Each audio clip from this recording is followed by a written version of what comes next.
I've been so drawn to Lemuria for a couple years now. I don't know if you guys know what Lemuria is, Lemurians.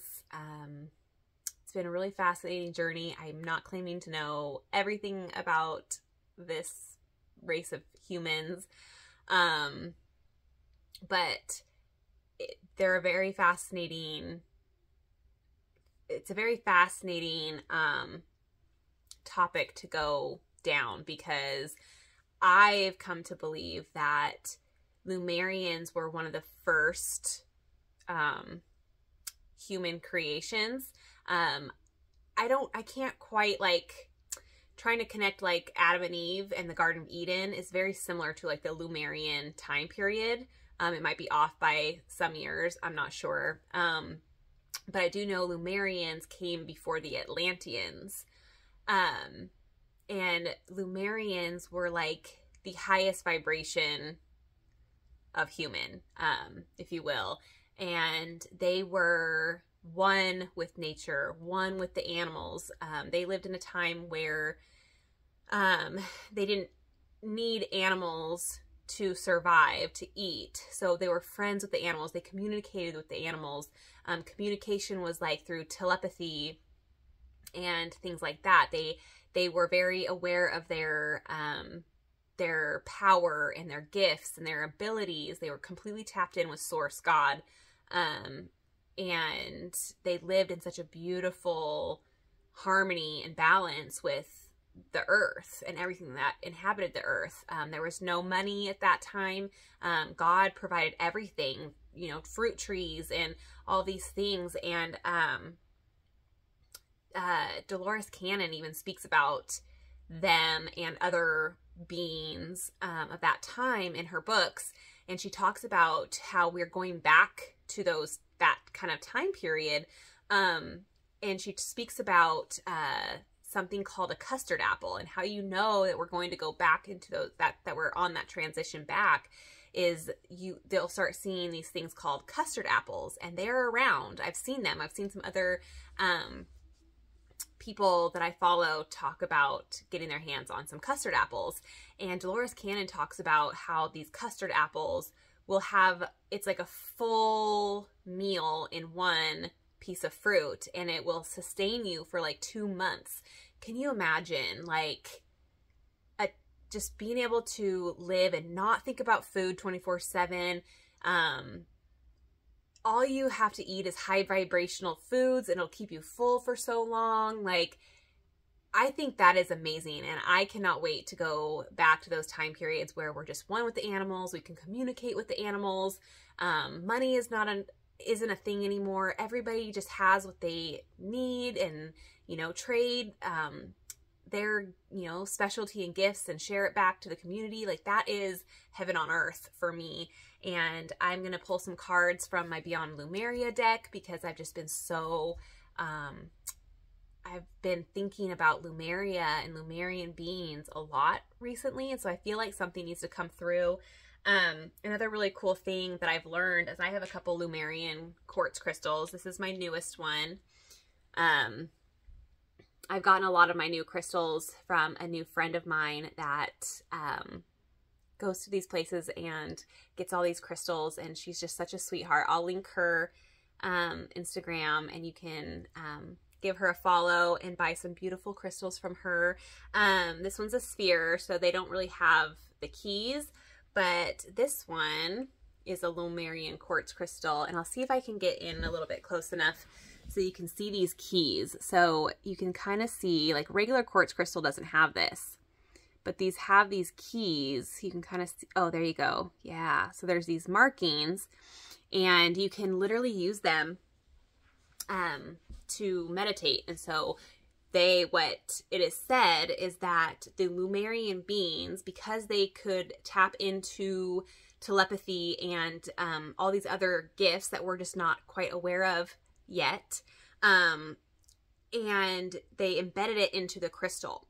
And so you can tap into the message if you can get into a meditative state, clear your mind of all, you know, the human monkey mind, And you literally, it's said to take your nail and slide them across inside your meditation, and a message will come through from the crystal, from the Lemurian beings, and embedded messages into these quartz crystals. So super, super cool. I just love it. I'm fascinated by the whole, like, everything about Lemuria is just beautiful. And that is like exactly what I am hoping to see in my reality.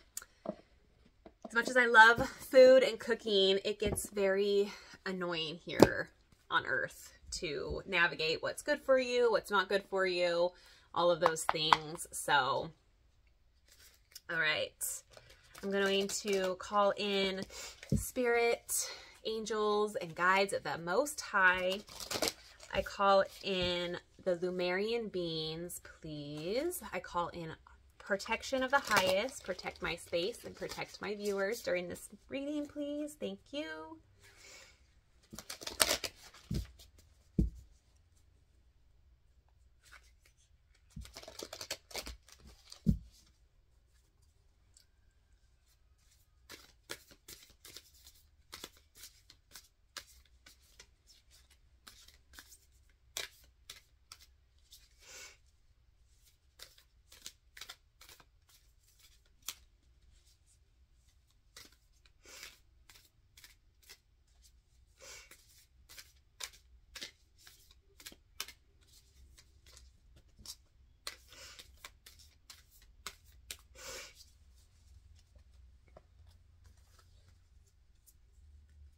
We have loving compassion. The imagery on here is so beautiful. There are keys within this imagery that can unlock parts of your DNA and start you on the remembering back to the one and the infinite.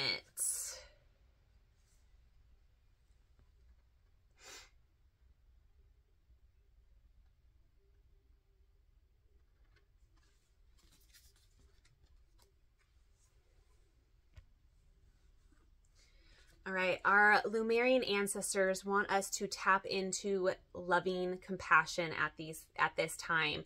Unconditional love, empathy, compassion, care, friendliness, goodwill, benevolence beyond duality, safe space, forgiveness through expanded perspectives, open-hearted joy. This card invites you to bring more loving to the situation at hand, whether it is towards yourself or someone connected to the question. It may imply a need for forgiveness or for seeing things from a fresh, more expansive perspective. This card is a reminder that you are loved and have infinite access to the gentle yet powerful force of loving compassion as and when you need it. To bring yourself back into your heart, think about those you love and moments with them where you have felt joy. Expand this feeling out to more and more people, creatures, and places until the whole planet is infused with this beautiful, warm, and loving feeling. I think it's really important to state right now is that when I say these are our ancestors, it means we have that same ability. We have just forgotten. And all we have to do is come to a loving, compassionate place within our heart and then expand that energy out to everybody. You could be seeing 16s, you could be seeing 7s, 1s, or 6s. And then infinite, the infinite.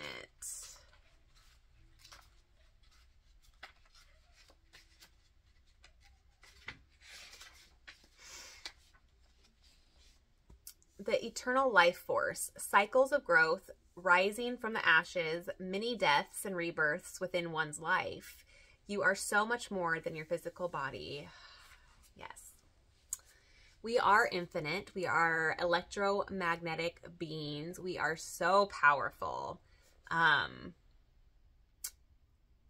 this is really telling us that if you can kind of think about your whole life to the best of your ability, how many little deaths and rebirths, how you basically died one version of yourself, or one version of yourself died, and you rose out of it and you became like this new version of you. We are constantly going through these death and rebirths to come back to our self. This card of rebirth can appear after challenges that have required a level of surrender. You have arrived at a beginning.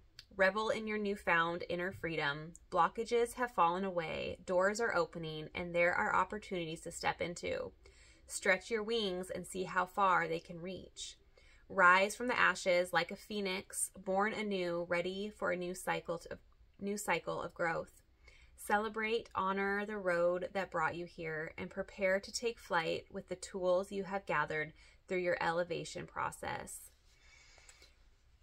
I'm not sure who's viewing this, but somebody who's viewing this has just experienced a bit of they've been faced with some hard things, and this is you are going into your rebirth period. You might still be in this slightly hermit-ish mode, but this is like gently reminding you that it's safe. You have a safe space to kind of emerge. You're being encouraged to emerge from your cocoon. Ooh, yes. Ooh. Yeah, I'm seeing like the cocoon cracking open and like a butterfly is trying to like emerge out of the cocoon. So this is you. This is your moment to take inspired action to emerge as your butterfly self. Oh my gosh, how beautiful. All right, I'm going to just see what needs to come through with our crystal energy.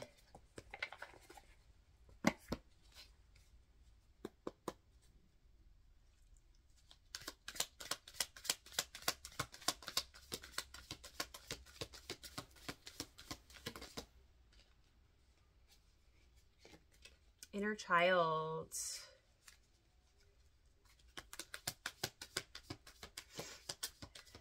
This is asking you, we have the rose quartz for inner child.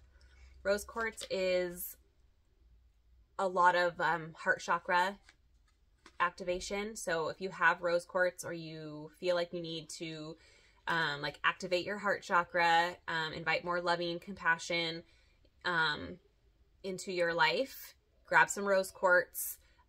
Start doing some inner child healing. Think about some parts of your childhood that you aren't very fond of and love yourself. Basically, what I love to do when I have a moment in my past, in my childhood, that makes me scared or sad for that version of me, I will envision myself now hugging and loving on that version of me that felt less love and things like that. That's really helped me to move past some moments in my childhood that I'm not a big fan of. But, you know, those things happen to us. And if it didn't happen to us, we wouldn't be who we are today. So we have to love all parts of ourselves, even the really pokey, ugly stuff that we've endured.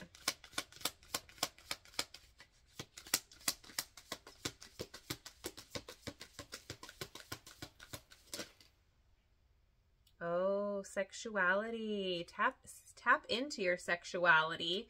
I'm getting a lot of root chakra and sacral vibes and grounding. Okay. So Spirit is really asking us to ground in this new energy. You've done a lot of work, a lot of healing, some of these unhappy parts of our lives.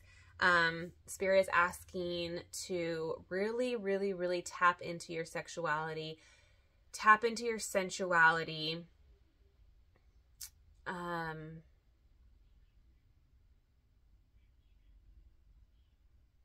Ground as often as possible. Grounding can be putting your bare feet on the ground. We use grounding blankets. And then just tapping into your 5 senses. So at any given moment, if you need to ground yourself like super fast and you can't get outside to put your feet in the ground, then just sit and pause for 5 minutes and focus on the 5 senses, something that you can see, something that you can taste, something that you can smell, something you can see, and something that you can hear. And say that to yourself and focus on that, and that'll immediately ground you into the present moment. It's like works magic. Spirit, can you give me a little bit more clarity on this sexuality card, please? Thank you.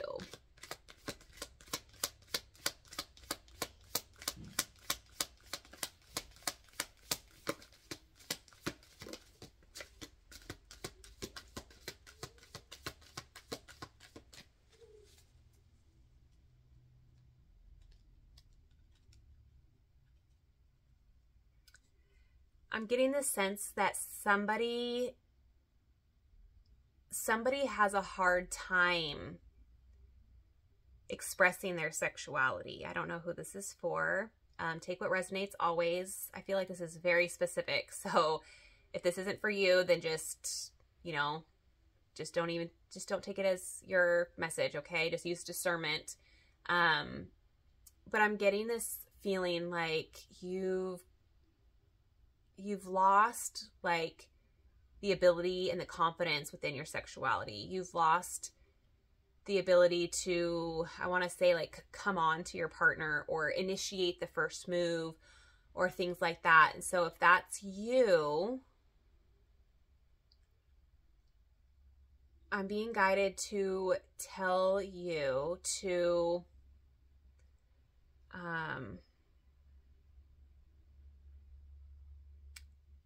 slow down and figure out what the blockage is. Try to pinpoint what it is that's causing you to be fearful of making that first move, right? Because you can probably, if what I'm feeling is right, is you can feel it inside, like, okay, this is what I want. But then, you know, you and your partner are laying in bed and you just have this, like, something stops you, right?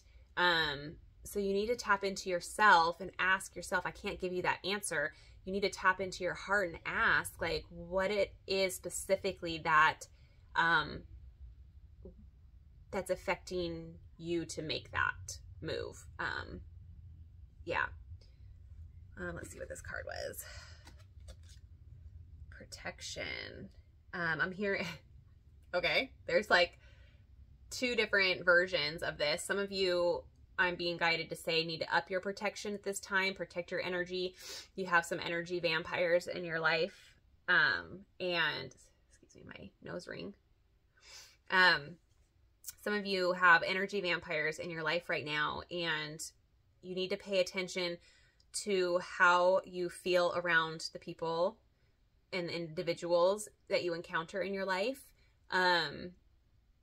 Anytime that you feel drained after being with somebody, that is an energy vampire, okay? They are siphoning your energy when they're around you. So figure out the people that make you feel less than that you're around, and then just, you don't have to cut them out of your life completely if they're family or, you know, longtime friends or whatever, but you can put up a healthy boundary in place to keep your space protected. And then I'm also hearing on the other side that there's a lot of you who need to know that you are heavily protected at this time. You are surrounded by your spirit team and angels and guides and all this stuff. Like, you can move forward with peace in your heart because you are very, very protected at this time. Okay, let's see if what last little bit needs to come through. Anything left, Spirit? Peace.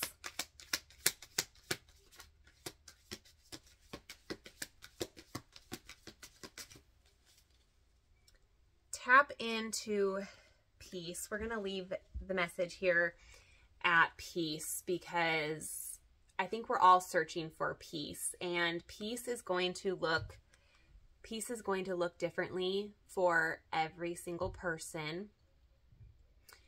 What brings me peace isn't going to necessarily bring you peace, but we need to be actively figuring out what things and people and places and yada yada, what brings us an internal state of peace. And then when we can find those things and tap into those things, bring more of it into your life. So that way, at almost every turn and every moment, you're doing things that are bringing you peace, so you can keep your vibration raised, and you're going to be in a constant state of peace. And that's kind of the goal. It doesn't mean that we're not going to be faced with certain things, but the more we can raise our vibration and the more we can heal, the more that those not so fun experiences happen, we can face them and still remain at peace within our heart. It's just gaining a new perspective to then, face that obstacle that, always arises in our human experience. It's just having a different perspective and a calmness, and, that can just keep us in a state of peace through hardships at the same time. So, okay, you guys, thank you, Lemurian Beings, and thank you, Spirit, so much for this guided message. Let me know in the comments if anything resonated with you. Like always, use your discernment, take what resonates with you, and leave the rest for somebody else. Okay, until next time, I'll catch you guys later. All the love and light to you.